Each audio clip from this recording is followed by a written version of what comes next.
So you recently said that Europe needs less Islam. How would we go about actually doing that? Really, it's a very basic attempt to try to clarify something that people don't want to clarify. The way I put it in a piece at the time was that if you look at various countries in Eastern Europe, they haven't had 3 terrorist attacks in 10 weeks. They haven't had a suicide bomber at a pop concert. They haven't had people going over the bridges in their cities, slitting people's throats and saying this is for Allah. Now, my view is that absolutely every society and community in human history has been capable of violence. So this isn't a unique propensity of Islam, but Islamic extremism only comes from Islam and from the Islamic world, and it's worth noting that, for instance, as I say, in countries that have had very high Muslim immigration, they have very high comparative levels of Islamic terrorism, whereas countries where there's basically been no Islamic terrorism are the countries that haven't basically had any Islamic immigration. And at some point, I think policymakers and others should consider that fact. And it's an effort to prod them to do so. One other thing, by the way, it's also an effort to say, look, let's not spend the rest of our lives talking about Islam. I've said many times that 20 years ago even, you could have moral discussions about important issues in this country, in Britain, without having to take in the Islamic, as it were, theological viewpoint. Mm-hmm. Now, every discussion has an element of this. Every historical discussion, even history is being carefully rewritten to accentuate the positives of Islamic culture and to devalue, I think, the comparative benefits of Western civilization. I think this is a reaction to the immigration, and I think we could do less of it. For instance, I'd like less discussion of Islam when we discuss women's rights. I don't think it has very much to add to the arrangements we've got to in the 21st century in Europe.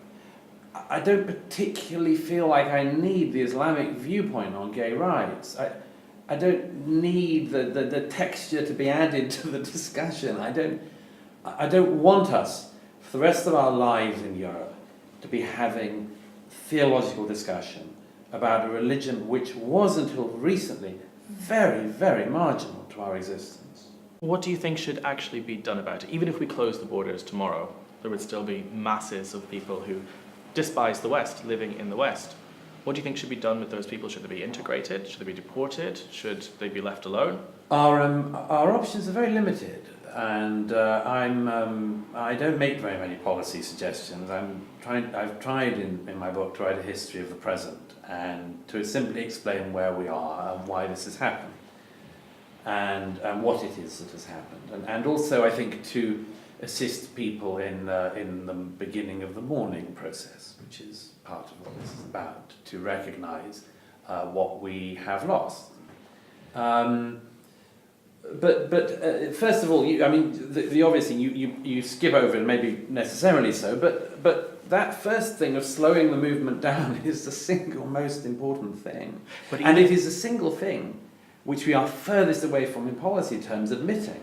I repeat, if Angela Merkel were to say tomorrow, okay, I recognise what I've done has been a disaster, and so in future we will set very low limits, at the very least, for the migration we're going to take in this year in Germany. She doesn't do that. She says, as she did a couple of weeks ago, there is no upper limit to the migration of Germany this year in 2017. If people like her were to concede that first thing, that the numbers, the movement matters, then that would be a very big step. But that's just the first step, as your question makes clear. After that, it's going to be the work of many generations to integrate people into this, to manage it. I think it's going to be very messy and difficult. and there will be no straightforward, easy answers. Do you think true integration really works from an Islamic culture into the West? Well, it can do, because I mean, I know examples of it having worked. I'm sure you do. There are individuals I know who are fully integrated into the West and who were born into an Islamic background, into an Islamic family. Some of them now have a very distant relation to their inherited religion. Others feel a pull back towards it at times, a sort of what I describe as the bungee rope effect. Look, I mean, my own view is that Islam itself is beyond our capability to reform. We can't. There's no politician in Britain who could reform Islam or give it a renaissance or a reformation or anything else.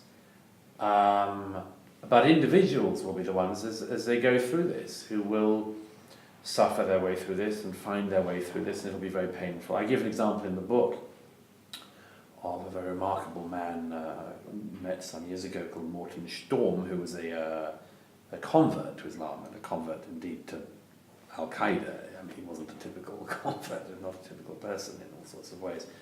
But he described to me, and I described in the book, how he ended up not just dropping out of Al-Qaeda, but dropping out of Islam in total.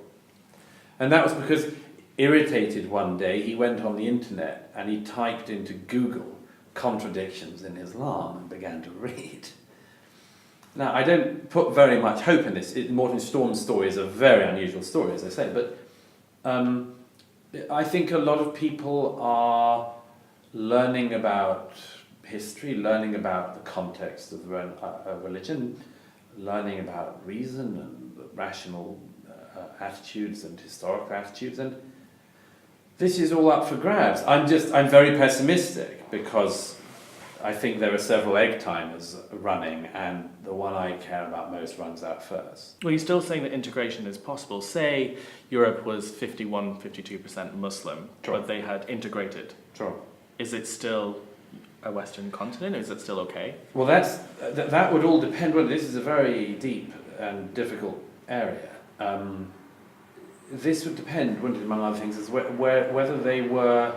I mean, I think that the demographics I outline in my book make it clear that I don't think Europe will be Europe in the circumstances I'm describing in the book, or as I say, Austria wouldn't be Austria at the date I give in the book when most people under 15 are called Mohammed. You know,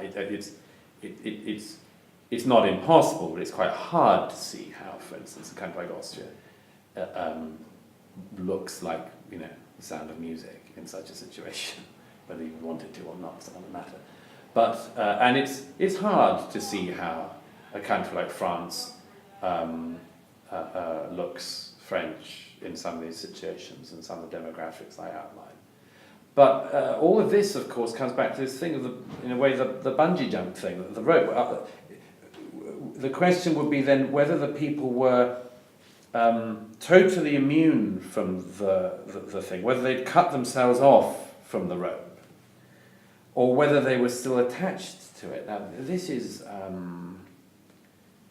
a very difficult problem, because we know that just as religions can withdraw, I describe in my book the way in which Christianity sort of started to withdraw in Europe. But the thing about slow withdrawing roars is that the tide can come back in. And now, that's possible. I say that's possible with Christianity in Europe, whether you thought it was desirable or not. It is possible. And therefore it's possible with Islam.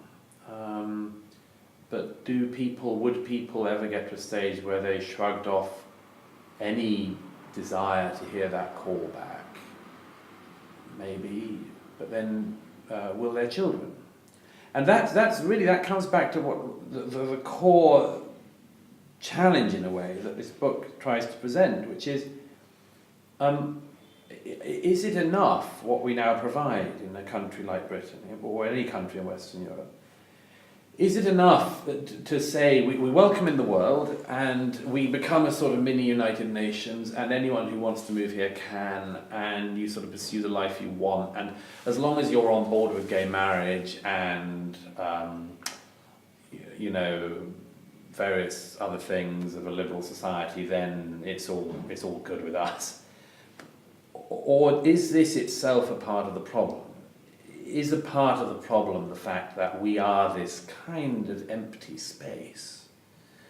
I think that is. I think that is a very, very major part of the problem. So that was just a clip, but to watch the full extended interview, then head over to patreon.com/theculturereport.